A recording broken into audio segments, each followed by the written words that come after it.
Buenos días, bienvenidos a la segunda jornada del Congreso de Periodismo y Migraciones.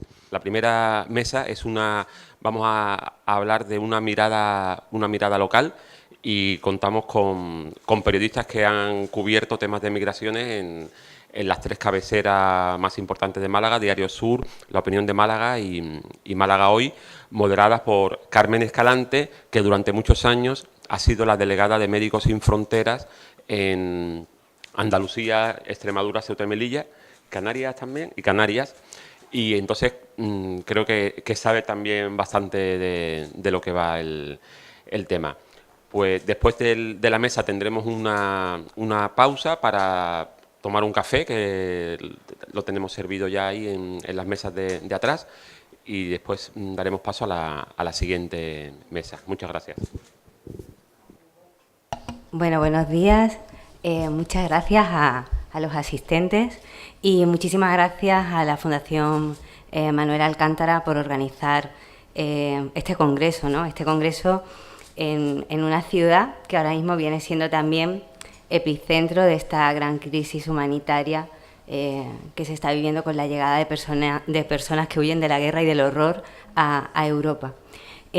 Para mí, voy a empezar un poco introduciéndome a mí misma, para mí es un verdadero regalo volver a compartir en Málaga un foro de este tipo, porque yo me he dedicado, mi vida profesional básicamente ha estado vinculada a Médicos Sin Fronteras, que en cierto modo sigue siendo mi casa y mi familia.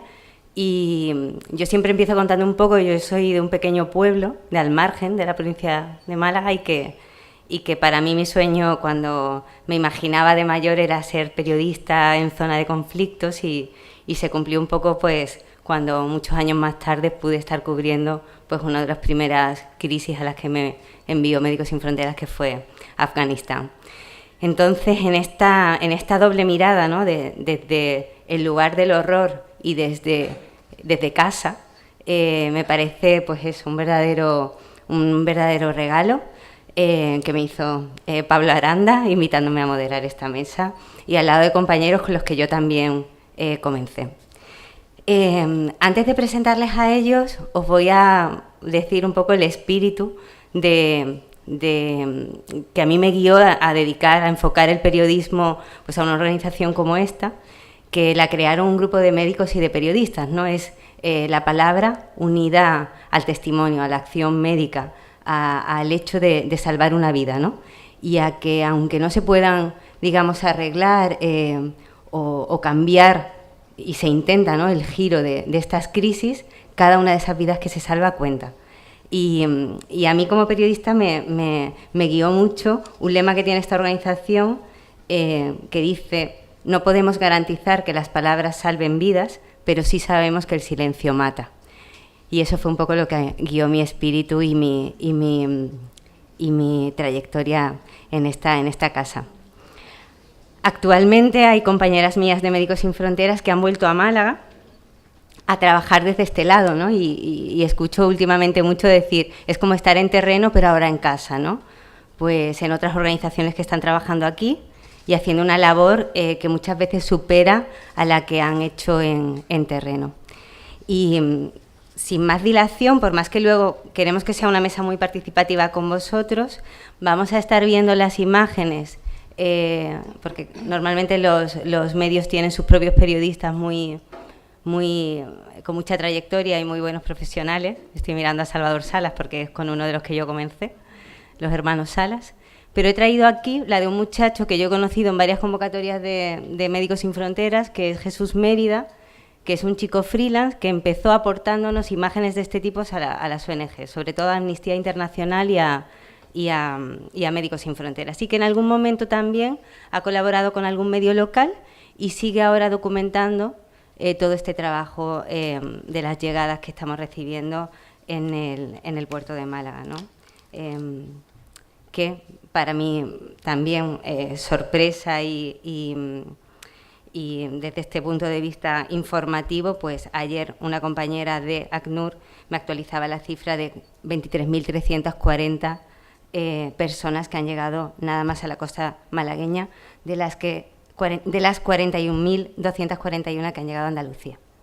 Entonces, bueno, por meternos en materia, voy a presentar a mis compañeros de mesa. En primer lugar, a mi derecha está Leonor García Gutiérrez. Ella es argentina, un país que yo amo porque pasé parte de mi tiempo trabajando también con Médicos Sin Fronteras allí y de donde son mis hijos. Ella es de Córdoba, Argentina. Actualmente es la jefa de local del diario Málaga Hoy. Se ha especializado en temas sanitarios y sociales. También ha trabajado en el diario El País en Málaga y Ceuta y en el Faro de Ceuta y el Periódico de Ceuta, entre otros medios tanto locales como en Argentina. Además, ha sido profesora de la Cátedra de Periodismo de la Universidad de Córdoba y tiene un curso de especialización en Derechos Humanos en la Universidad Complutense de Madrid. Y entre los reconocimientos y premios que ha recibido Leonor, muchos de ellos han venido precisamente del colectivo Médicos y de Pacientes por su labor en el ámbito de la salud. A su lado está sentado José Antonio Sao Martín, de La Opinión de Málaga. Él es escritor y periodista, actualmente redactor de política municipal en La Opinión, anteriormente responsable de tribunales, y también ha trabajado en otros medios locales, como el Diario de Málaga, La Tribuna de Marbella o la revista especializada Vida Económica, además de participar en tertulias de radios y de televisiones. Entre los reconocimientos que tiene, recibió el 5º Premio Ciudad de Málaga de Periodismo y en su faceta de escritor ha escrito libros de relatos y la novela Lola Oporto. Así que muchísimas gracias por estar también en esta mesa. Pensaba que estaba sentada al lado de Leonor, pero veo a la que voy a hacer intervenir en tercer lugar, aunque saltemos, y donde me vais a permitir que no sea nada objetiva, porque yo a Ana Pérez Briante yo la considero mi compañera, mi amiga y una hermana de la vida, y porque lo entendáis un poco metafóricamente, es la otra cara de la moneda, en el sentido como esa película que era como Separadas al nacer, ¿no? Yo con Ana hice la carrera de periodismo, hicimos el proyecto Fin de Carrera juntas, y que nos lo dirigió Elena Blanco Castilla, que también iba a participar en este congreso, que hace poquito, por tener una memoria hacia él, que fue nuestro primer como inspirador, José Antonio Frías, que falleció hace muy poquito. Bueno, pues con Ana compartimos ese tiempo en la universidad, ese tiempo haciendo un proyecto precisamente sobre Argelia y sobre la realidad que vivían las personas allí y el tratamiento informativo. Y bueno, Ana, además de ocupar esa parte de mi corazón, actualmente está como redactora y editora en la sección de local, pero ha pasado en todos estos años, ella se quedó de este lado de la información, por diferentes responsabilidades y departamentos y áreas en Diario Sur, entre ellos el más importante, digamos, su labor que hizo en el área de cultura, ¿no? Es tertuliana de Onda Azul Televisión y también del programa de tertulia de mujeres de COPE Málaga, y lo ha sido de Onda Cero. Ana se ha especializado mucho en este último tiempo en temas sociales, sobre todo centrados en asuntos de migraciones, integración, igualdad y violencia de género. Y, de hecho, entre los diferentes reconocimientos que ha recibido, me gustaría destacar el primer premio a la visibilización de la violencia de género de Andalucía que recibió Ana, y también la mención especial del Premio Nacional de Periodismo de la Fundación Cultural Herrera Oria. Así que muchísimas gracias a los tres por estar aquí, y doy paso a Leonor para que nos introduzca, ¿no?, este ámbito de la cobertura de esta crisis humanitaria desde el lado de los medios locales. Muchas gracias. Bueno, buenos días. En primer lugar, agradecer a Pablo la invitación a participar en este congreso. Yo, si os parece, me he apuntado una serie de reflexiones y si después queréis vosotros preguntáis lo que queráis, ¿no? Un poco, yo enfoqué mi intervención para el lado del papel nuestro frente a la inmigración, o sea, el rol que tenemos los periodistas. Yo puse en primer lugar denunciar. Según nos cuentan las ONG, la mayoría de las personas que llegan en esta crisis humanitaria están de paso, o sea, generalmente no se quedan aquí en Málaga y normalmente están de paso. Entonces yo creo que nuestro trabajo debemos enfocarlo fundamentalmente a denunciar, por ejemplo, los déficits que hay para darles una atención adecuada en ese paso hacia el destino que ellos tengan. Por ejemplo, los déficits que hay en la acogida en el puerto, o sea, de la primera acogida humanitaria, los recursos que faltan para que ellos tengan una estructura adecuada y Cruz Roja pueda trabajar bien con ellos. La falta de una estructura para que ellos estén 72 horas en las que están a disposición de la policía, para que no tengan que estar de un polideportivo a otro, a ver si lo mandamos a la casa de botes o a ver si lo mandamos al CATE de San Roque, sino que tengan un lugar digno en el que estar esas 72 horas. Denunciar la falta de intérpretes que, según nos contaban el Colegio de Abogados, a veces dificulta el trabajo, porque si evidentemente hay una barrera idiomática, ellos no pueden hacer el trabajo, que sabemos que el turno de oficio está súper implicado en la atención a estas personas. Y también denunciar la pelea política que a veces existe en torno a este tema. Es decir, es triste, bueno, como periodista, a mí no es porque tengo una postura ingenua, pero me parece un poco lamentable que aquí cada vez que hay un proyecto, las diferencias políticas frenan a veces proyectos importantes para la ciudad, pero mucho más, a mí me parece grave que cuando hay es decir, gente que llega jugándose la vida, a veces vemos también la pelea política. Yo creo que nuestro trabajo en esto también tiene que ser sacarle un poco los colores a los políticos, a la administración que sea, si no hacen bien las cosas.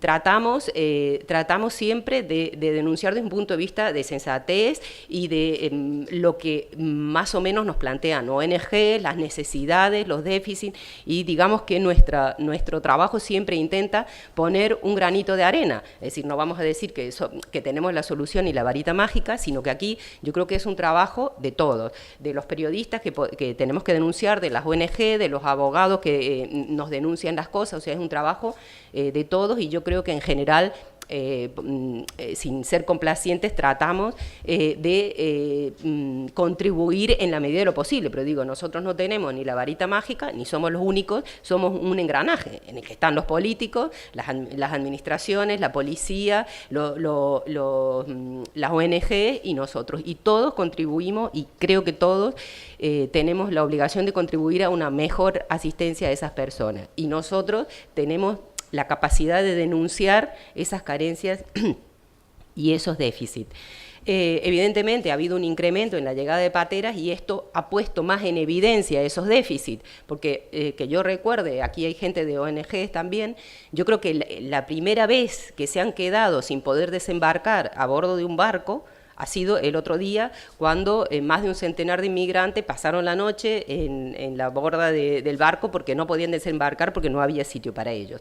Y yo creo que ahí nosotros tenemos, más allá de las cifras y todo lo demás, nosotros tenemos la función de denuncia para intentar que ese tipo de cosas se corrijan, o por lo menos, si no se corrigen al 100%, que se vayan corrigiendo poquito a poco.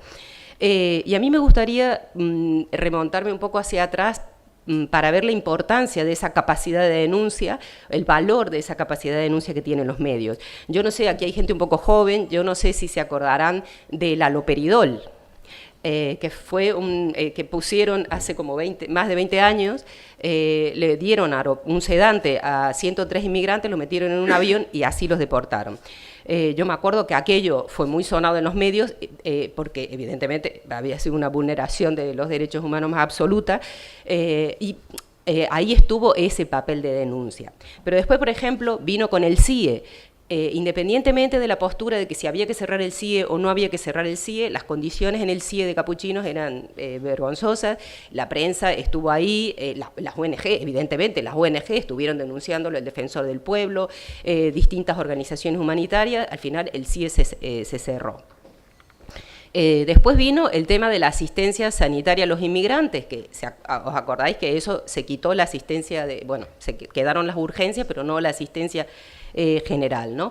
Eso en distintas ONGs nos fueron advirtiendo, la Junta dijo que se lo iba a dar, que le iba a dar la asistencia, que Andalucía iba a ser diferente, que le iban a dar la asistencia que iban a tener garantizada, pero después había casos que las ONG tenían que estar comunicando porque no se daba esa cobertura tal cual y poco a poco, entre la labor de ellos y nuestra labor, al final eso medianamente se fue mejorando. Con el tema de la ley de extranjería, otro tanto, sabéis que aquí un abogado de aquí, de Málaga Acoge, José Luis Rodríguez Candela, consiguió que se tumbaran 11 artículos de la ley de extranjería que recuerdo que repetidamente desde Andalucía Acoge y Málaga Acoge se denunció que eran inconstitucionales y al final también la denuncia estuvo ahí contribuyendo a mejorar, o sea, a que la ley no tuviera esos aspectos inconstitucionales. Y otro elemento también de denuncia fue el caso de la cárcel de Archidona, cuando se utilizó como CIE, que se inauguró siendo utilizada como CIE. Y por último, ahora, dentro de esa cadena de denuncia, ya el tema de los déficits que estaba diciendo antes con respecto a la llegada de pateras. Parece que ya el tema de la primera acogida humanitaria en el puerto parece que se va solucionando, que van a poner una estructura para que Cruz Roja pueda hacer su trabajo. Entonces, ese es uno de los papeles. Y aquí yo creo que los medios locales, aunque evidentemente somos más modestos que un medio nacional, pero yo creo que aquí podemos tener un papel complementario los medios nacionales y los medios locales.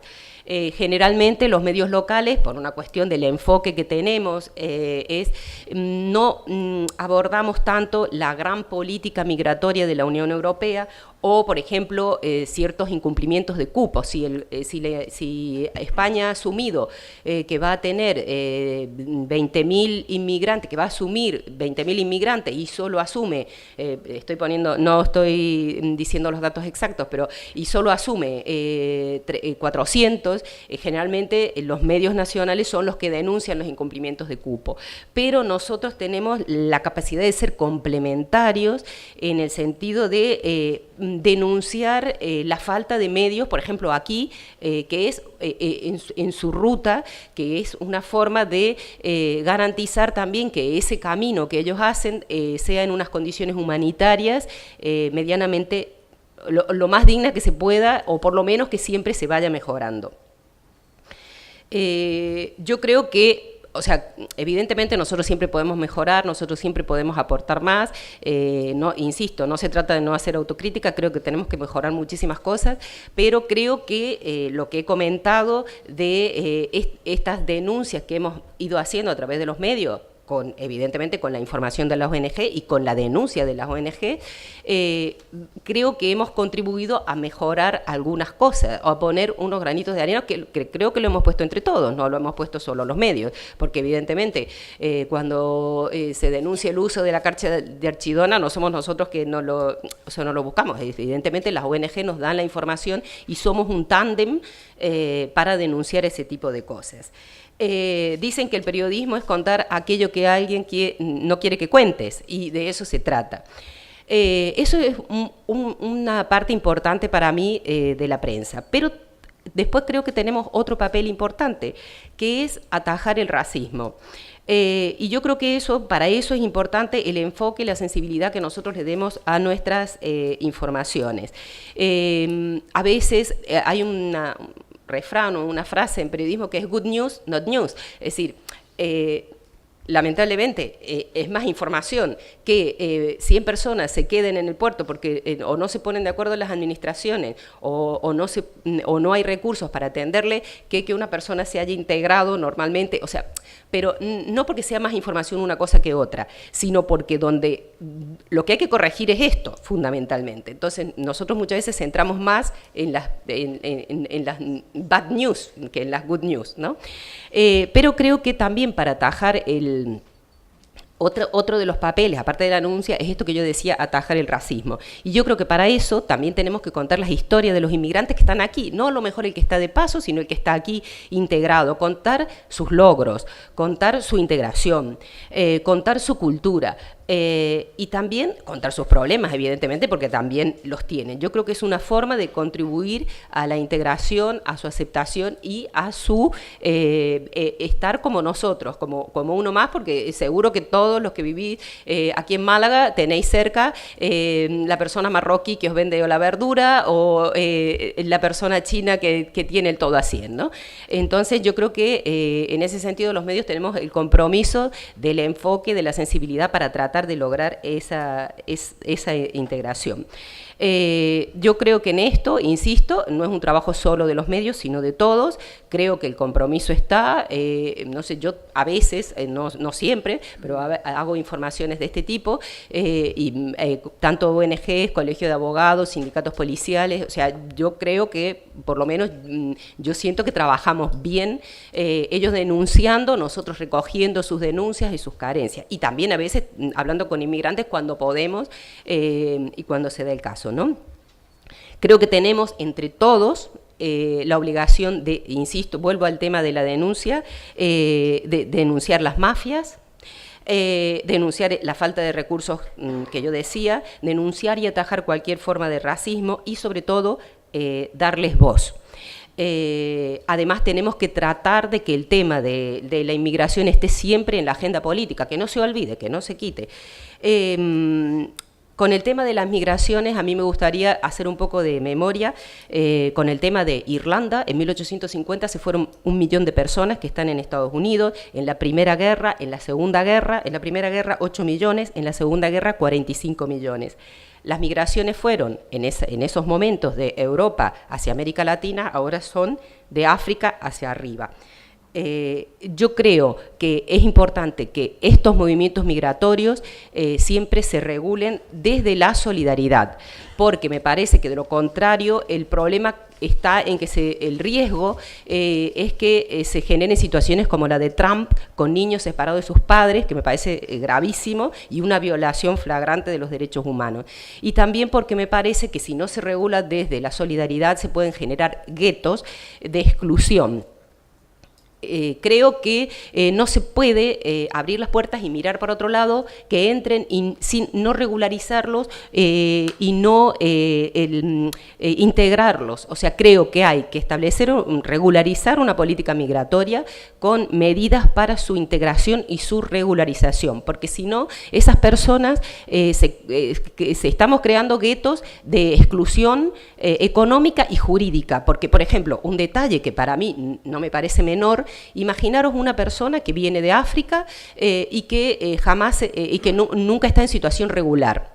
Supongamos que tiene capacidad económica para volver a ver a su madre después de 10 años de estar aquí. Si no está en una situación regular, esa persona no puede salir porque no puede volver a entrar, ¿no? Entonces, estamos condenando a esas personas, primero, yo creo que a una exclusión económica, porque si no tiene una situación regular, su acceso al trabajo siempre va a estar en la marginalidad.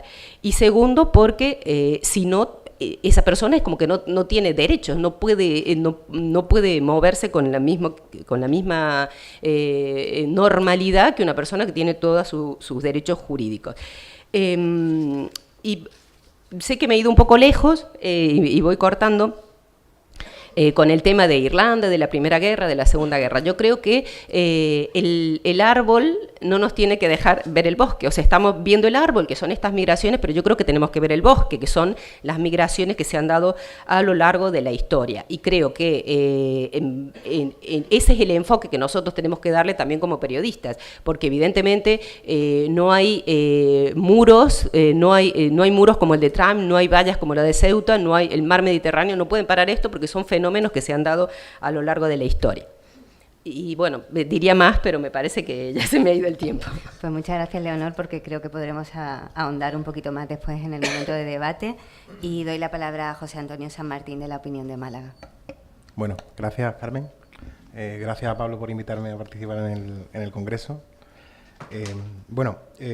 Yo la primera pregunta que me hago es si interesa a los medios y a la audiencia la inmigración. Yo creo que la respuesta tiene que ser un sí abrumador. Doy algunos datos para ilustrarlo. Si uno pone en Google noticias sobre inmigración en La Opinión de Málaga, encontramos que el resultado entre noviembre de 2011 y septiembre de 2017 son 750 piezas informativas. Doy otro dato sobre las audiencias. Según el barómetro del Centro de Investigaciones Sociológicas del pasado de agosto, la preocupación por la inmigración ha crecido un 6,4% en un año. Y 1 de cada 10 de los encuestados sitúa la inmigración como uno de los 5 asuntos que más le inquietan. Tras el paro, la corrupción, los políticos y la economía. Es decir, hay cierta conceptualización del fenómeno de la inmigración como una preocupación, como un problema. Estamos en medio de una crisis humanitaria. Ayer daba los datos del concejal de Derechos Sociales del Ayuntamiento de Málaga. A la ciudad han llegado este año 6.600 personas frente a los 2.300 y pico que llegaron el año pasado. ¿De qué hemos hablado los medios en los últimos 15 años cuando hemos tratado el tema de la inmigración? Pongo algunos ejemplos. La información más habitual son las embarcaciones que llegan a nuestras costas. Hemos hablado de la insuficiencia de estructuras gubernamentales para atender a todas esas personas que nos llegan en embarcaciones neumáticas. En Málaga, por ejemplo, ahora estamos teniendo un problema muy importante porque no tenemos un centro de atención temporal de extranjeros y el ayuntamiento está llevando a estas personas a distintos pabellones deportivos de la ciudad. Hay una pelea importante entre el ayuntamiento y el Estado exigiendo al ayuntamiento más colaboración y el ayuntamiento diciendo que colabora bastante. Hemos reflejado también las solicitudes de las distintas administraciones local, autonómica y estatal a la Unión Europea para compartir el esfuerzo en el control de las fronteras, es decir, pedir dinero europeo para ayudar a los municipios. Hablamos mucho de la regularización de Zapatero, de la resistencia, de la retirada de la asistencia médica primaria a los migrantes por el gobierno de Rajoy y de sus consecuencias sanitarias y sociales para el Estado, de la derogación de esta medida por el Ejecutivo de Pedro Sánchez. Pero si en Málaga se ha informado de algo, hay una especificidad que ha centrado la información sobre inmigraciones en Málaga, que es la existencia del Centro de Internamiento de Extranjeros, de Capuchinos. Recuerdo que ha sido en portada habitual de los medios locales el mal estado del edificio, las críticas continuas de los colectivos sociales, la llamada de la Fiscalía de Extranjería a cerrar el edificio, los roces de convivencia continua que había entre los internos y con los números de la policía local que los custodiaban, las fugas regulares de internos, las protestas de los colectivos sociales en la Plaza de Capuchinos y, sobre todo, en el año 2007, el caso de supuestos abusos sexuales de determinados policías locales sobre algunas de las internas. Aquel caso tuvo un enorme recorrido judicial y los medios, como ha dicho Leonor, cumpliendo la función de denuncia social que tienen, llamaron la atención sobre el hecho de que cerca de una veintena de mujeres que denunciaron aquellos abusos fueron expulsadas administrativamente, una tras otra, a los pocos años de realizar su denuncia. Aquel juicio, como todos recordaréis, acabó en una absolución general para todos los acusados. Es difícil que con la importancia que tiene la oralidad en nuestro proceso penal, si esas mujeres no pudieron ratificar su denuncia ante el tribunal, lo lógico es que se produjera una absolución general de todos los acusados. Hemos hablado de los diferentes anuncios del Gobierno, del PP y del PSOE para crear un nuevo centro de internamiento de extranjeros, que todavía no se ha concretado. Hemos hablado de la necesidad de crear un cuerpo funcionarial específico para custodiar este tipo de edificios, del debate sobre la naturaleza del edificio como institución e incluso una reflexión sobre la pertinencia de las distintas leyes de extranjería que un gobierno tras otro van aprobando sin que nunca se llegue a un consenso. Y finalmente informamos del cierre del edificio en julio de 2012. Hemos hablado de la creación de una Fiscalía de Delitos de Odio a la Diferencia, damos informaciones periódicas sobre estallidos xenófobos y racistas. Hablamos sobre la crisis que se desató con la llegada de inmigrantes a la cárcel de Archidona por orden judicial de dos sedes jurisdiccionales de Murcia, del suicidio de uno de ellos y de las críticas que hicieron los partidos de la oposición y los defensores del pueblo andaluz y español. Hablamos habitualmente del problema tan grave que tenemos en Andalucía con los menores extranjeros no acompañados, con la dificultad para determinar su edad en relación a las pruebas oseométricas, de las reclamaciones del Colegio de Abogados para atender en condiciones dignas a las personas que llegan en patera. Hemos discutido sobre la construcción de un centro de atención temporal de extranjeros en el puerto, en el Bulto, y todavía aún no sabemos dónde lo vamos a colocar. Ayer hubo una petición en este sentido en la Comisión de Derechos Sociales del Ayuntamiento. Hemos hablado de las demandas de Cruz Roja para contar con instalaciones dignas también para atender a los extranjeros que llegan en patera. De las denuncias de distintas ONG sobre el trato dispensado a los inmigrantes. De los programas para favorecer su inserción cívica, social y laboral. De las implicaciones económicas de la inmigración. Muchas veces desnaturalizamos el fenómeno hablando del hecho de que una patera llega al puerto de Málaga, pero no nos centramos en las relaciones económicas que lo sustentan. Hablamos de la desarticulación de mafias que introducen a inmigrantes en el país, de la caída de redes criminales que introducen para la trata de mujeres a féminas de Europa o Sudamérica. Hablamos de noticias relacionadas con las creencias de las distintas comunidades presentes en Málaga, del Ramadán, de los cristianos orientales o evangélicos y de la labor de la que muchas instituciones eclesiásticas hacen para introducir a su comunidad en Málaga. Hacemos mucha información relacionada con el voluntariado, informaciones de datos sobre presencia de distintas comunidades en Málaga. Reflejamos las noticias culturales en semana, foros, jornadas gastronómicas de distintas comunidades en Málaga. Aunque en muchas ocasiones se informa de la parte negativa asociada al fenómeno de la inmigración, creo que mis compañeras estarán de acuerdo, ha habido un viraje hacia un enfoque más positivo de las informaciones que se presentan en los diferentes medios de comunicación. Los periodistas creo que debemos reflejar hoy en día la naturaleza de una sociedad multicultural. Hay un estudio de Málaga Acoge que presentó en enero pasado que analiza 137 piezas publicadas en los periódicos locales. Decía Málaga Acoge que en 1 de cada 5 noticias se incluyen palabras como avalancha, oleada, presión y crisis migratorias. Y explicaba que son términos que proyectan una visión negativa y sesgada del fenómeno. Por otro lado, los inmigrantes solo son fuente directa en el 6% de las informaciones. Las fuentes gubernamentales en el 35% de los casos según este estudio. Las ONG en el 27%. El tema más frecuente, como he dicho antes, es en el 38% de las piezas analizadas la llegada de pateras al puerto de Málaga. Pero hay datos positivos y margen para la esperanza. El 20,7% de las noticias se centran en informaciones sobre programas de inserción social, laboral y cívica de distintas organizaciones no gubernamentales. Y la mención innecesaria de la nacionalidad, por ejemplo, se da en menos del 7% de las noticias. En la construcción de la agenda de los medios tenemos que tener en cuenta dos cosas fundamentales. Hoy los expertos, los sociólogos, creen que pese a estallidos periódicos de xenofobia, se debe hablar más de racismo discursivo o de xenofobia sutil. Es una capa que nos impregna, yo creo, que a casi todos, aunque no queramos darnos cuenta de ello. Es difícil de detectar, ¿no? Y decía que en muchos casos, aunque no queramos, los discursos públicos y mediáticos están impregnados de esa capa contra la que muchos de nosotros nos rebelamos. Se llama discursivo porque los periodistas, los académicos, los jueces, los políticos lo que hacen es hablar y escribir. Hay que tener en cuenta otra cosa. Los medios, cuando reciben material informativo, para hacer los acontecimientos comprensibles a la audiencia, los adaptan a los patrones culturales dominantes. Es decir, las noticias que dan los medios se aproximan a la interpretación hegemónica o fácilmente consensuable de la sociedad. Desde finales del siglo XX y principios del XXI, hay distintas organizaciones públicas, periodísticas y académicas que han hecho códigos sobre tratamiento informativo de la inmigración. Incluyen a periodistas, empresas informativas e instituciones académicas que forman a estos comunicadores. Entre otros consejos, se dan los de diversificar las fuentes e incluir a las gubernamentales y a los propios inmigrantes. Evitar generalizar o simplificar el fenómeno migratorio. Evitar relacionar inmigración con delincuencia y marginalidad. Promover informaciones en positivo. Respetar la imagen y la intimidad de los inmigrantes, huyendo, por ejemplo, de primeros planos dramáticos, o cuidar especialmente la imagen de los menores. Como conclusiones, en cuanto al tratamiento informativo de la inmigración, yo constato una evolución en los últimos años hacia informaciones y enfoques más positivos. Creo que es fundamental separar en los medios de comunicación la información de sucesos y tribunales de la de inmigración. Es decir, la inmigración tiene que ser un área informativa propia con redactores especializados.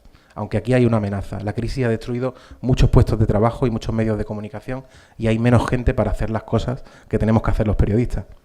Hemos de promover foros conjuntos de reflexión y debate entre medios y ONGs. Debemos potenciar la formación de los redactores y la comunicación ha de ser bidireccional. Considero fundamental que hoy en día cualquier ONG o institución de cualquier naturaleza jurídica que trabaje con el fenómeno migratorio tenga gabinetes de prensa o jefes de prensa para que esa especialización sea bidireccional. Es fundamental que medios y periodistas nos acojamos a esos códigos de autorregulación que están pariendo universidades, consejos audiovisuales e instituciones periodísticas.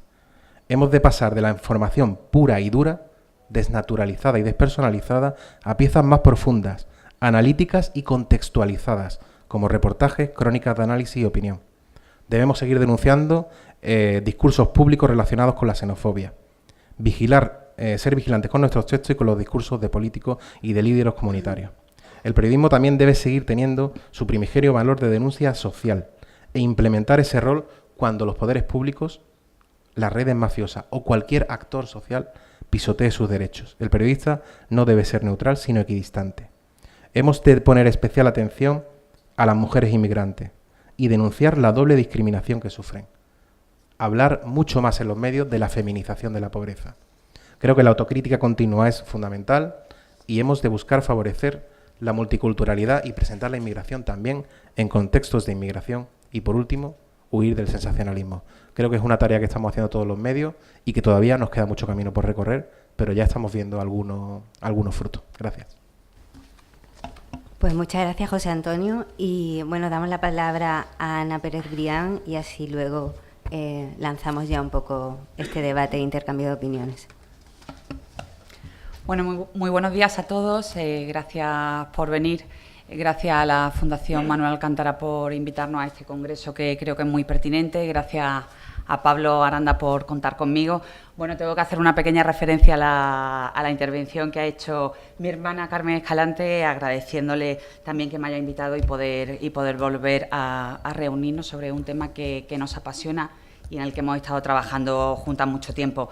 Yo sé que estamos en una mesa de medios de comunicación local, sé que ahora seguramente el debate será muy productivo sobre cuál es el trabajo que nosotros hacemos y también sobre cuál es vuestra opinión sobre el trabajo que nosotros hacemos, pero me vaya a permitir empezar con un nombre propio en el que creo que absolutamente todos nos vamos a reconocer y que marca ese despertar de la conciencia de esa adormilada Europa, ¿no? Que a pesar de los fenómenos globales migratorios que contaba muy bien mi compañera Leonor, parecía que lo habíamos olvidado. Se llamaba Aylan Kurdi, tenía 3 años y justo hace ese tiempo que se ahogó en una playa turca, que normalmente estaba siendo disfrutada por turistas. Vestía una camiseta roja de superhéroe, un pantaloncito azul y zapatos. Y yo creo que en ese momento fue el detonante para que esa Europa dormida se despertara. ¿Por qué empiezo con el nombre de Aylan? Porque yo creo que absolutamente todos nos sentimos reconocidos en esa imagen.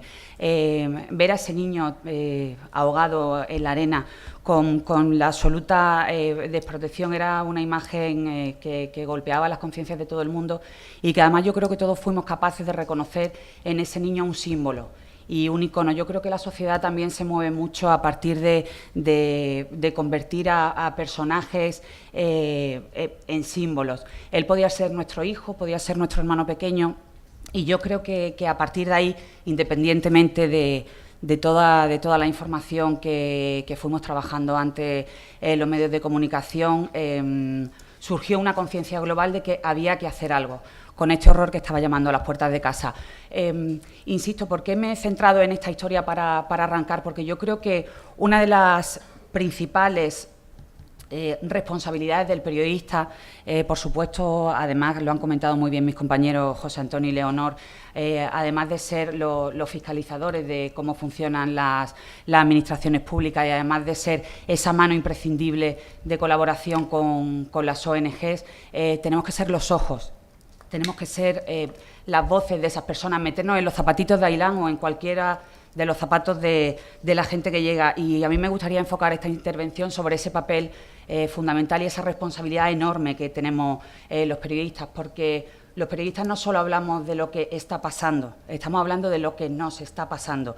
Y eso yo creo que nos implica a todo. Ese ejercicio de empatía tiene que ser fundamental, da igual que estemos hablando de una playa turca que de una playa de Nerja o del puerto de Málaga. Es cierto que estamos ante un fenómeno global y nosotros tenemos que estar a la altura para resolverlo desde el punto de vista local, porque al fin y al cabo es el horror cotidiano que está llamando a las puertas de nuestra casa.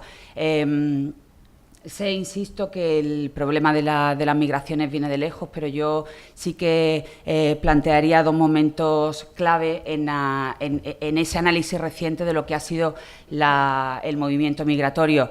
Primero con los refugiados, ya creo que compartiréis conmigo el hecho de que aquella foto de Aylan se convirtió en un símbolo. Yo voy a reconocer que no se me olvidará nunca aquella tarde en el periódico, en el momento en que las agencias empezaron a a reproducir la foto de Aylán. La foto indiscutiblemente fue la foto de portada, pero había que buscar la palabra para definir aquello. Creo incluso recordar que tuvimos un debate en redacción sobre si poníamos la foto y no poníamos nada más, porque yo creo que tenía la suficiente potencia como para hablar por sí sola.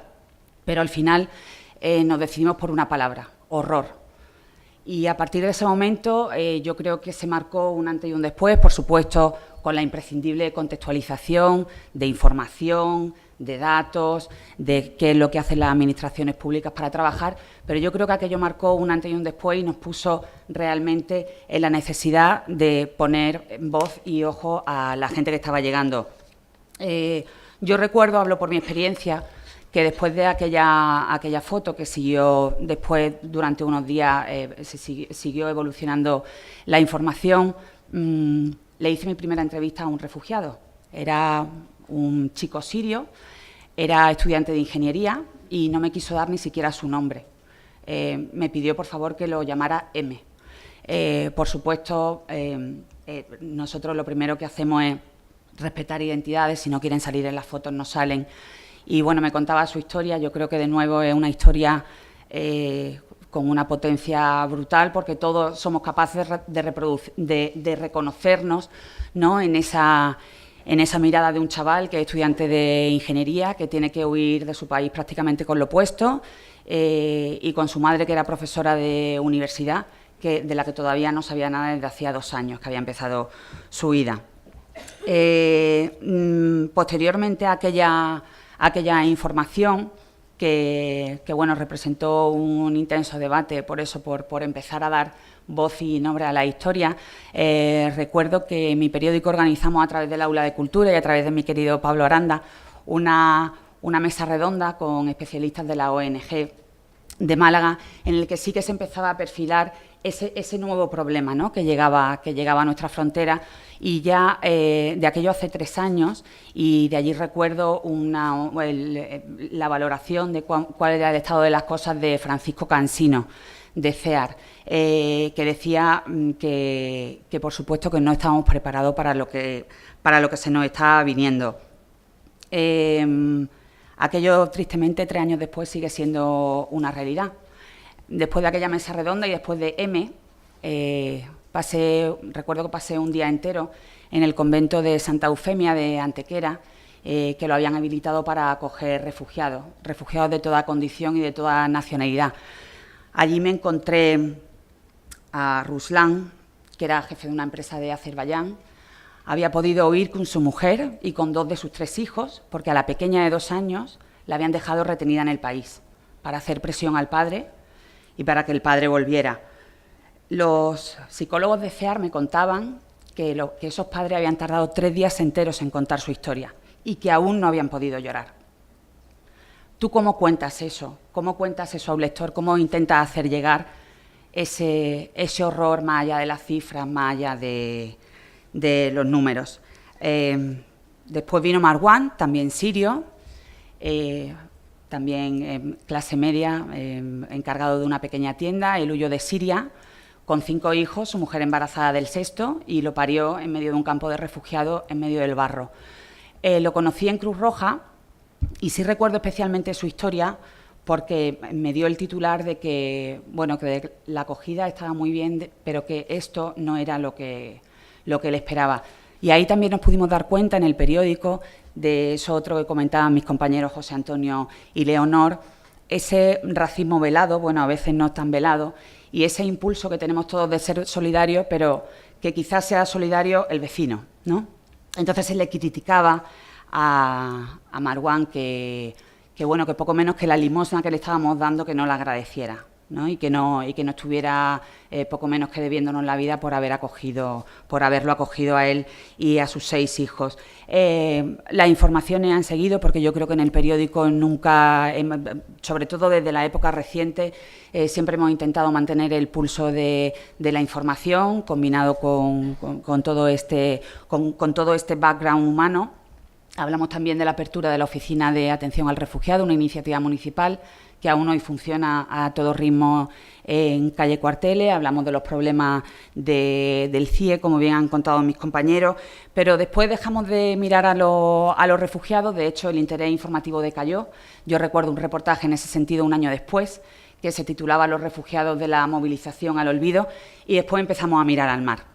Al mar no habíamos dejado realmente de mirar porque, bueno, el fenómeno de las pateras es un fenómeno que siempre hemos tenido ahí, enfrente de nuestra costa, porque nosotros vivimos en esa posición confortable, ¿no? Y los del otro lado sí que viven en esa línea invisible que separa la vida y la muerte y no tienen nada que perder a la hora de embarcarse. Empezamos a prestarle, o seguimos prestándole atención al tema de las pateras, con de nuevo esa apuesta por la historia. También denunciamos el traslado de los migrantes a Tiro Pichón, a Casa de Botes, y bueno, ahí de nuevo un montón de historias de jóvenes. Por ejemplo, me acuerdo que con uno de los primeros que hablé, se llamaba Ofelán.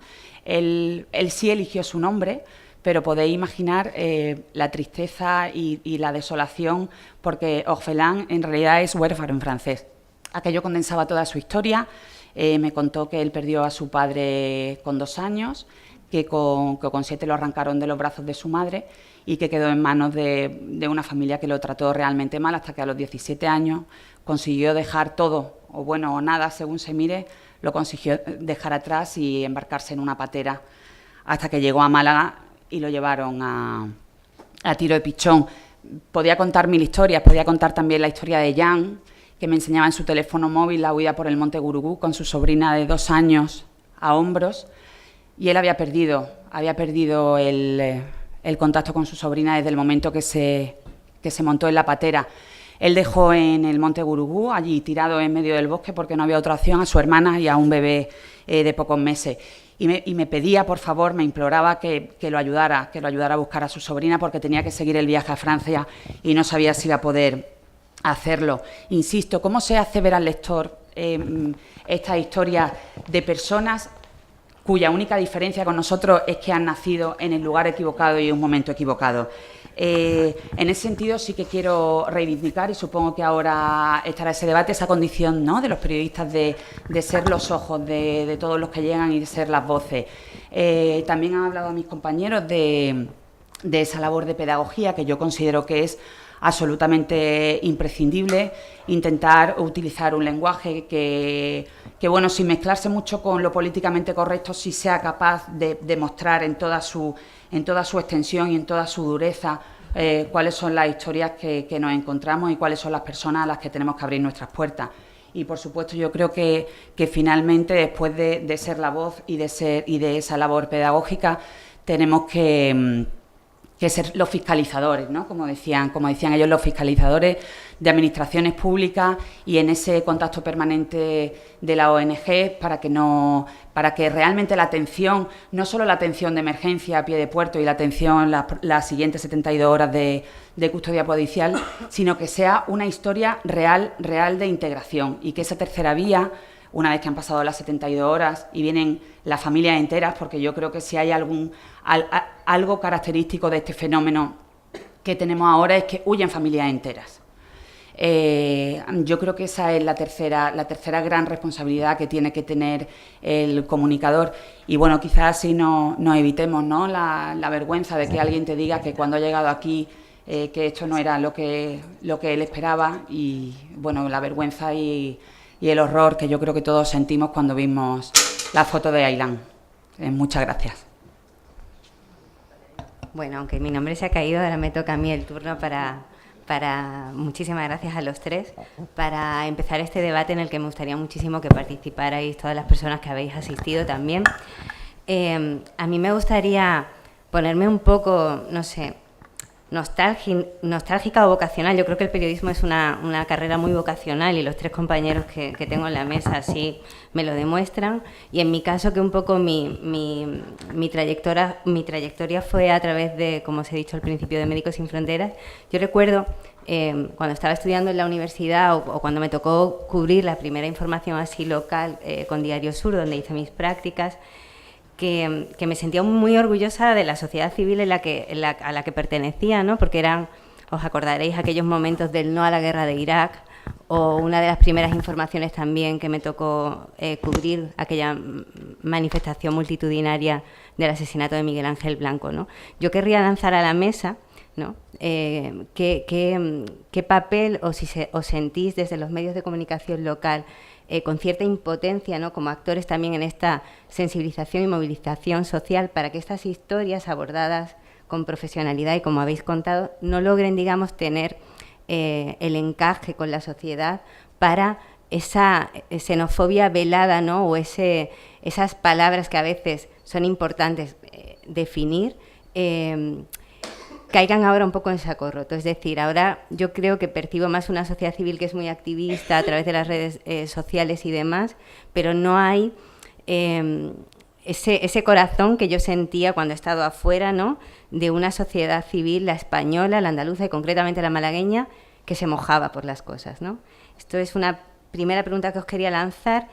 Y también desde el otro lado, ¿no? Yo que he formado parte de esta organización, a veces os vemos a los medios más que como aliados, un poco como, bueno, os pensamos que sí, os conocemos también, como has dicho Ana, no solo a los protagonistas de la información, que en este caso pues son los protagonistas de esta migración mixta o refugiados solicitantes de asilo, sino también vosotros sois periodistas con nombres y apellidos, ¿no? Pero que dais la cara por un grupo de comunicación, ¿no? Que hay detrás vuestro. Quería también lanzaros la pregunta de lo libre que os sentís desarrollando vuestra labor. Y entonces un poco, pues nada, no sé quién quiere intervenir primero, por si podemos lanzar el debate a partir de estas dos preguntas y luego, por supuesto, que el público pregunte lo que le haya sugerido nuestra mesa. Bueno, sí puedo. Yo creo que en general, con el tema de la xenofobia o de esto, yo creo que en general hay una actitud positiva en general de la sociedad y la prueba está la cantidad de voluntarios de las ONG que trabajan por esto, es decir, mucha gente, evidentemente cuando se monta el dispositivo de primera acogida y van a atenderlo, hay algunos que son trabajadores de Cruz Roja, pero hay mucha gente que es voluntario y yo creo que eso habla bien de esta sociedad, o por ejemplo ahora con Campillos con las inundaciones, que no es el caso de la inmigración, pero yo creo que en general hay una actitud positiva, pero evidentemente no podemos ser ingenuos y hay ciertos sectores que tienen una actitud negativa hacia la inmigración y hay rasgos de racismo evidentemente también. Pero lo que yo creo es que ese tipo de cosas, es más cambiar esas actitudes negativas, yo creo que es mucho más difícil que conseguir un CATE aquí en Málaga para atender a los inmigrantes, porque conseguir una infraestructura se puede, se puede trabajar desde ONG, desde los medios, denunciando y demás, y quizás algún día llegue. Lo digo porque, por ejemplo, me voy a otra cosa, pero, por ejemplo, hay una resonancia en el materno para los niños que no existía. Hace 10 años que se viene reclamando, los medios lo han sacado y por fin, después de una década, se va a conseguir. Bueno, al final, ahora con el tema del CATE se está planteando que si se crea, que se ofrece un sitio, los vecinos que están en contra, todavía no se ha ofrecido, no se sabe muy bien el sitio, pero ya hay vecinos en contra. Entonces yo creo que a veces es más difícil cambiar esas actitudes que conseguir una infraestructura.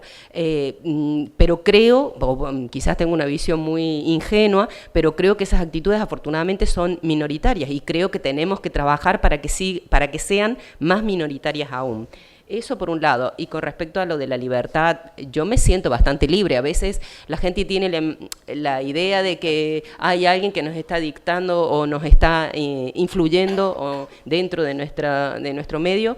Yo no sé, yo siempre me he sentido bastante libre en contar las cosas. El periódico ha confiado en mí, en cómo hago algo, y yo me he sentido bastante a gusto, además que a mí, una cosa que decía Sau, el tema de la especialización. Yo creo que es importante, los periodistas somos muy vocacionales y es importante que a ti te guste lo que tú haces y que tú sientas lo que tú haces, porque tú lo cuentas mejor, tienes una sensibilidad más especial hacia ese tema. Y yo en general debo decir que me he sentido siempre bastante libre, ¿no?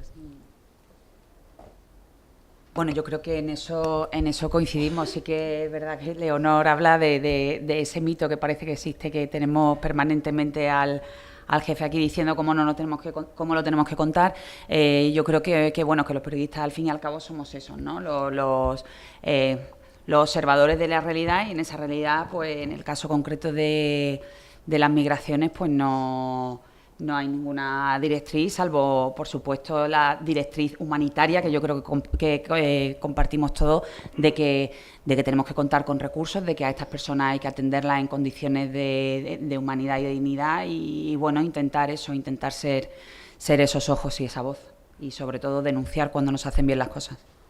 Bueno, yo coincido con ellas dos plenamente. O sea, yo creo que en los medios hay muchas más esferas de libertad de lo que la gente se cree.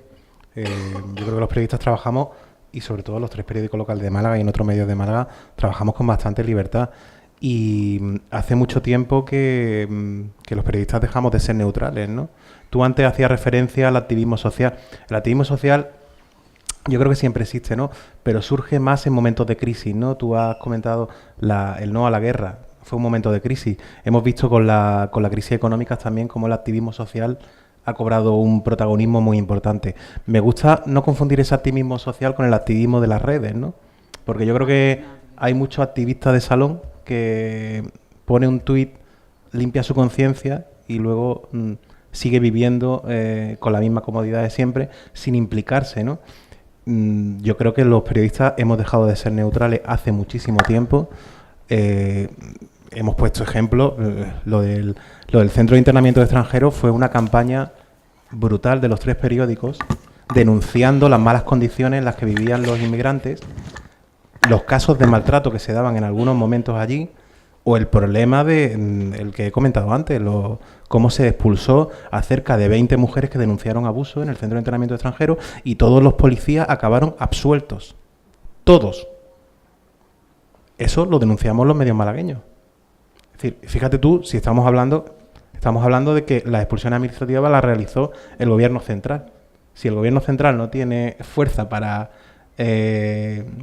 presionarnos, entonces ¿quién la tiene? Quiero decir, creo que los periodistas hemos dejado de ser neutrales hace mucho tiempo y estamos empezando a ser equidistantes, que yo creo la palabra exacta. Es decir, dar la voz a cada uno, escuchar a todo el mundo y sobre todo, insisto mucho en esto, el contexto. Es decir, pasar de la noticia pura y dura de que llega una patera al puerto a ponerle cara e historia al drama de la inmigración. Pero también, en los últimos tiempos, y eso es muy positivo, hemos pasado de contar solo que las pateras llegan al puerto a hablar, por ejemplo, a hacer reportajes. Yo he hecho habitualmente reportajes de las actividades culturales que se realizan en la mezquita de Ingeniero de la Torre Acosta con el Ramadán.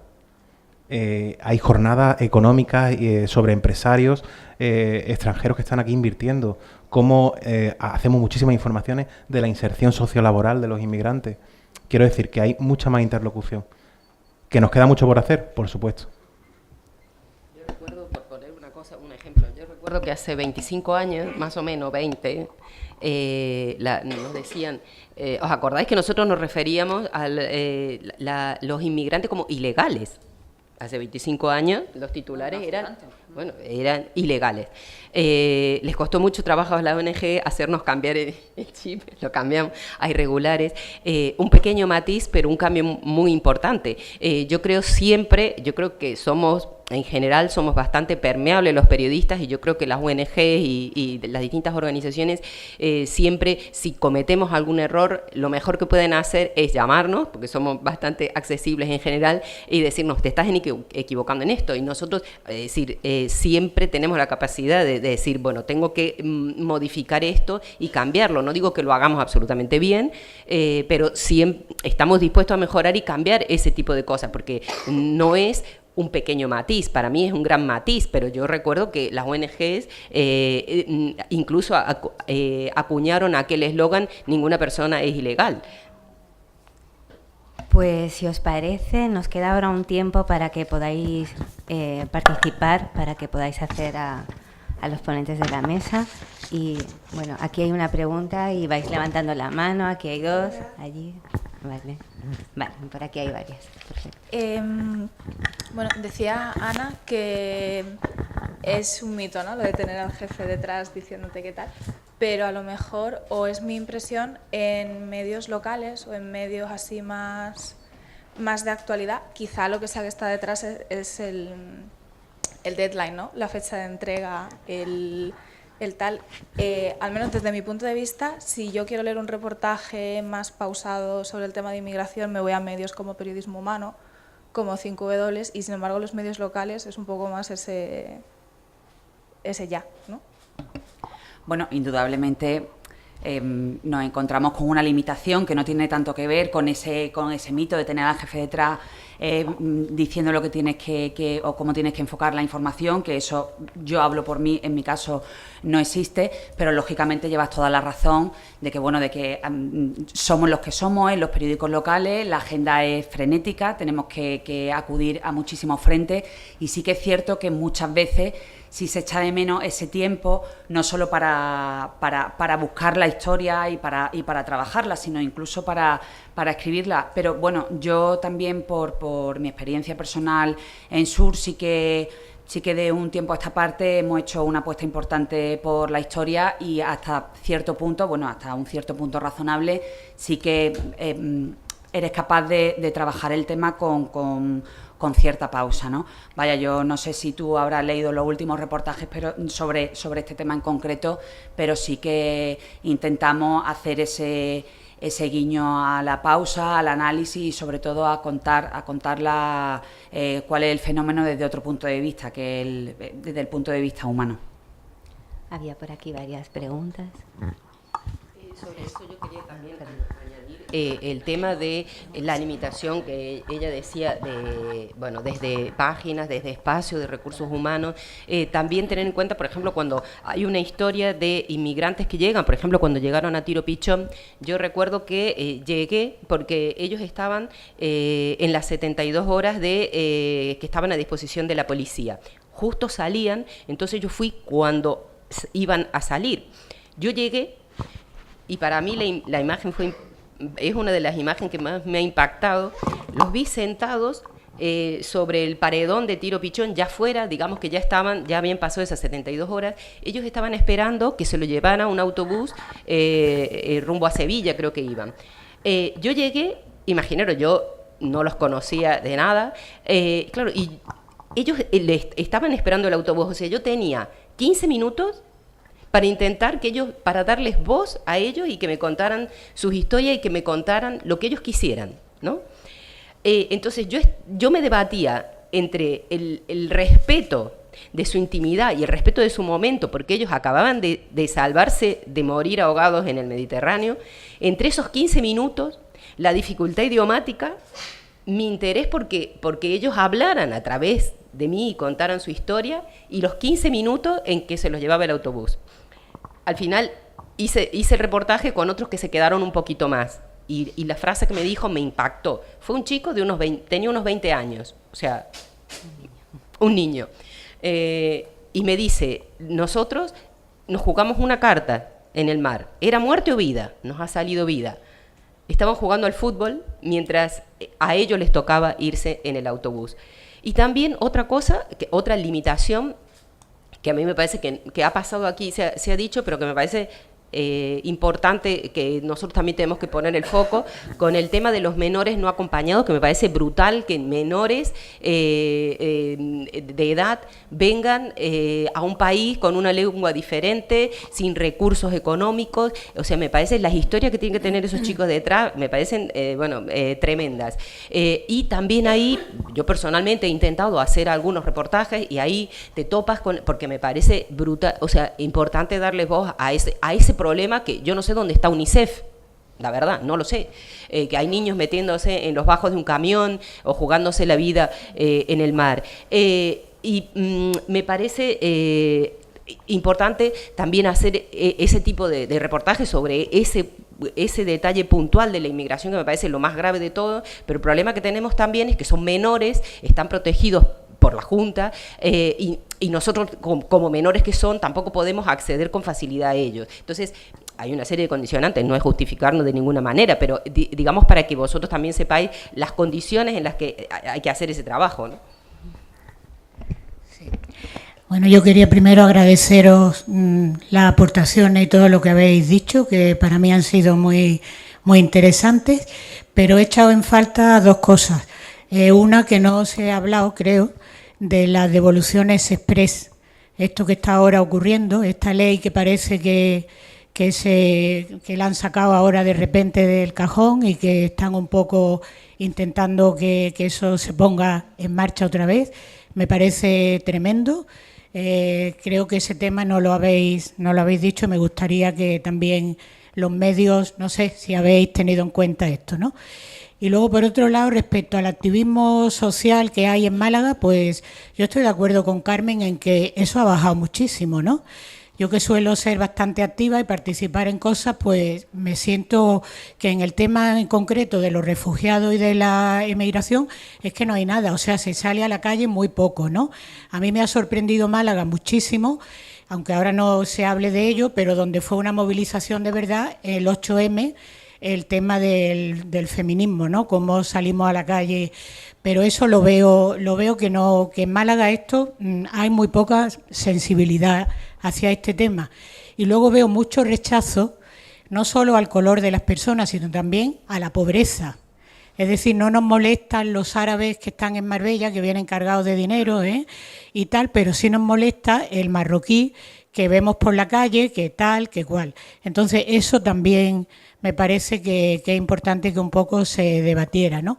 Y luego estoy totalmente de acuerdo en el tema de que somos unos privilegiados, porque nos quejamos y tenemos muchos problemas. Yo cuando lo hablo con amigos y tal, y digo, pues yo me postulo sobre los que están peor, ¿no?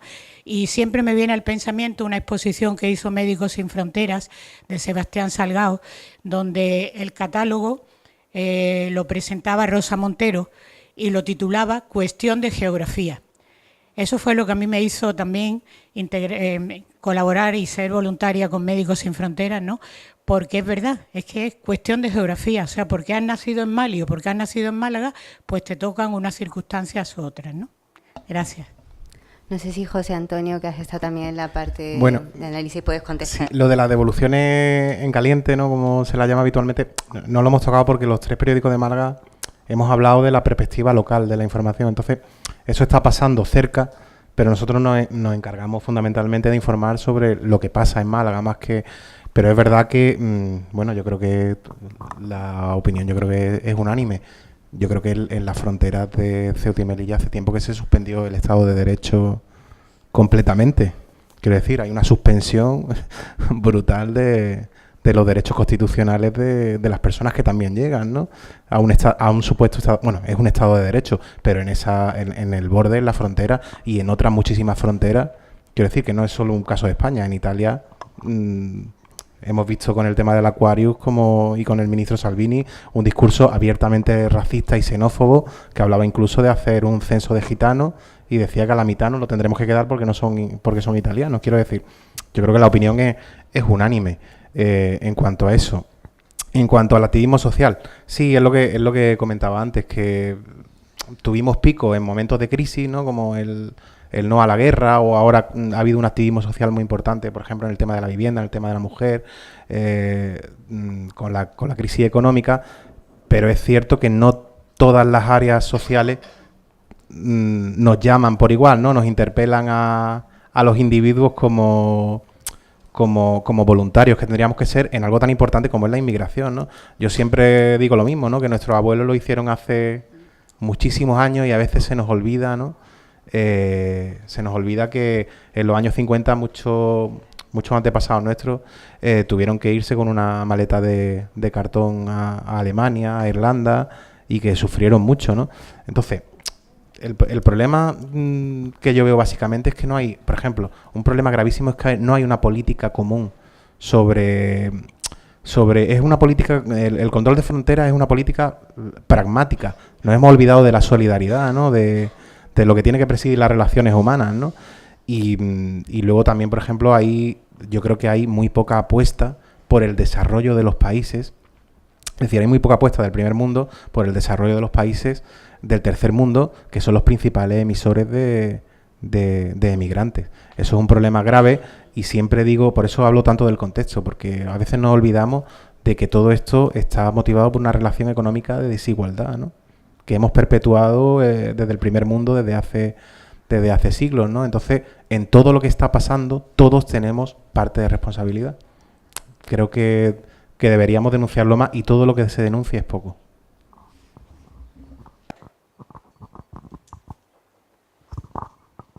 Hola, buenas. Muchas gracias por la exposición, me ha gustado mucho. Quería comentar varias cosas de lo que se ha ido diciendo. Una de las cosas que hablamos es que los periódicos decís que tenéis que darles voz, hacer denuncias y proteger los derechos humanos. Una cosita que yo quería comentar es que de todas las fotos que estoy viendo en la presentación, solamente hay 5 fotos en las que no se reconoce a ningún inmigrante. Estas personas, muchas de ellas, vienen huyendo de sus países. No debería nadie saber dónde están. Y sin embargo, eso es un derecho fundamental, un derecho a la intimidad que no se está respetando. Se habla de que muchas veces las ONGs y los medios de comunicación no nos ponemos de acuerdo, es por este tipo de cosas. Es fundamental. Nos estamos olvidando de que huyen y que pueden venir aquí a matarlos o matar a su familia. Y eso se olvida. Otra de las cosas que quería decir es que también se olvida el contexto. Vamos a ver, cuando un inmigrante, muchos de ellos, la mayoría, dicen que esto no es lo que esperaban. Evidentemente no es lo que esperaban, porque los familiares que llegaron antes o los amigos que llegaron antes, a 5.000 kilómetros de distancia, no le van a decir que la vida que tienen es una vida miserable. Le van a decir que viven muy bien. ¿Cómo le van a decir otra cosa? Entonces ellos esperan otra cosa. De estos inmigrantes de los que hablamos, por ejemplo, de los refugiados de Maruán, creo que has dicho que se llama, habría que preguntarle cómo está ahora, cuando está fuera de las ONGs. Y otra cosita, simplemente, es que efectivamente tenemos que atacar el racismo. Hay una historia que siempre se habla de inmigrantes pobres. Los inmigrantes no son pobres. De hecho, los que vienen son los ricos, que a lo mejor son mínimamente ricos, pero lo suficiente para pagar a las mafias y poder venir. Entonces, esa imagen también hay que cambiarla. Lo que ocurre es que vienen huyendo de guerras, no son pobres. Gracias. Bueno, por alusiones, que me hablabas del caso concreto de Marouane. Yo a Marouane lo conocí en junio. Efectivamente, él llegó diciendo, lógicamente, que esto no era lo que esperaba, porque vosotros tenéis que visualizar una vida de clase media acomodada en Alepo, con una red social y familiar absolutamente asentada, y que de repente, ¡pum!, cae la bomba y todo, absolutamente todo, desaparece. Entonces yo creo que es absolutamente razonable que esa persona venga aquí después de haber tenido un hijo gran dependiente en medio del barro en un campo de refugiados. Es absolutamente lógico que diga que esto no es lo que esperaba. Yo intenté hacer el seguimiento de Marouane, porque una cosa que a mí me interesa mucho personalmente es después ver qué ha pasado con ellos, ¿no? Si consiguieron llegar, si consiguieron al menos un mínimo de ese confort que venían buscando. Y en el caso de Marouane, pues sí tuve noticias de él un año después, y bueno, la verdad es que él seguía luchando con su familia un poco por intentar darle la vuelta a eso que él no esperaba, que de aquí, entre otras cosas, también. Ten en cuenta que estas familias que llegan agrupadas después tienen muchos problemas también para desplazarse. Tú lo comentabas, que a lo mejor tienen a la familia de Alemania diciendo, pues aquí estamos viviendo fenomenal, y esa realidad no es después tan real, si me permite la repetición. Después estabas comentando el tema de las fotos. Bueno, tiene razón, yo entono el mea culpa, quizá muchas veces cuando llegan lo importante es quizás sacar esa imagen, pero bueno, no lo hacemos tampoco como algo, lo hacemos de una manera inconsciente realmente porque hay que visibilizar esa realidad. En el caso concreto del periódico, cuando es una historia concreta que hablan con nosotros, ellos eligen sus nombres y en la mayoría de los casos, yo tengo aquí compañeros de la ONG que no me dejarán mentir, cuando digo que nosotros pedimos perfiles y absolutamente respetuosos. Ellos hablan hasta donde quieren, salen de espaldas, intentamos torcer un poquito esas vidas o esos datos biográficos para que no se les reconozca. Y no sé si me he dejado algo más. Bueno, sí, sobre el miedo a la pobreza que hablabais las dos en una reflexión absolutamente interesante. Acabo de consultar porque me sonaba de algo y efectivamente el miedo a la pobreza o aporofobia, que tiene su palabra un poco fea, pero fue la palabra del año, el año pasado. Y eso quizás nos debería hacer pensar a todos un poco, ¿no? Si os parece, voy a dar la palabra a la persona del fondo que había levantado la mano y con esta concluimos y pasamos a tomar este café que vamos a compartir. Ok, buenos días, mi nombre es Sonia. Mi pregunta sería si habéis hablado, me ha parecido entender, que estáis dando más cobertura a estas situaciones. Yo os preguntaría si tenéis una estrategia, os marcáis unos objetivos de a qué queréis contribuir cuando estáis haciendo esto. En base a eso, ¿qué recursos estáis teniendo? No ya el compromiso personal del que habéis dado testimonios cada uno, sino, bueno, cuánto de prioridad es esto en el medio, en todo el grupo, en cuanto a número de personas que estáis trabajando, la posibilidad de formaros, todo esto. Y relacionado con ambas cosas, si vais midiendo qué resultados conseguís. Creo que hemos hablado mucho y nos pasa a todas, a mí me venían reflexiones que me autoaplico, de qué hacemos, nos la pasamos contando, diciendo el qué hacemos, qué conseguimos. O sea, si todo esto está mucho mejor nutrido, con una estrategia clara, una finalidad de justicia social en nuestras intervenciones y todo esto, y sin embargo los indicadores nos dan cada vez índice de mayor alarma, de xenofobia, de racismo, ostras, estamos pudiendo calibrar la contribución que hacemos, estamos pudiendo recalcular en la estrategia si es que la teníamos, todo esto. Esa sería mi reflexión a quienes queráis contestar. Gracias. Yo te diría que estrategia como tal no hay. No sé si vosotros sabéis que los medios estamos viviendo un proceso de cambio. Yo creo que desde Gutenberg hasta ahora el cambio más importante se está dando ahora, porque quizás en unos años no exista muchos periódicos en papel y solo puedan permanecer en papel solo los grandes medios. Así que nosotros estamos en un momento de convulsión, ¿no? Y además afectados por la crisis también. Como tal, como estrategia, no hay. Por lo menos en el periódico mío, más o menos hay personas con cierta... que generalmente, si está esa persona ese día trabajando y surge un tema de inmigración o demás, generalmente lo hace esa persona, pero porque tiene más sensibilidad, tiene los contactos y más o menos tiene ciertas cosas claras para hacer la información.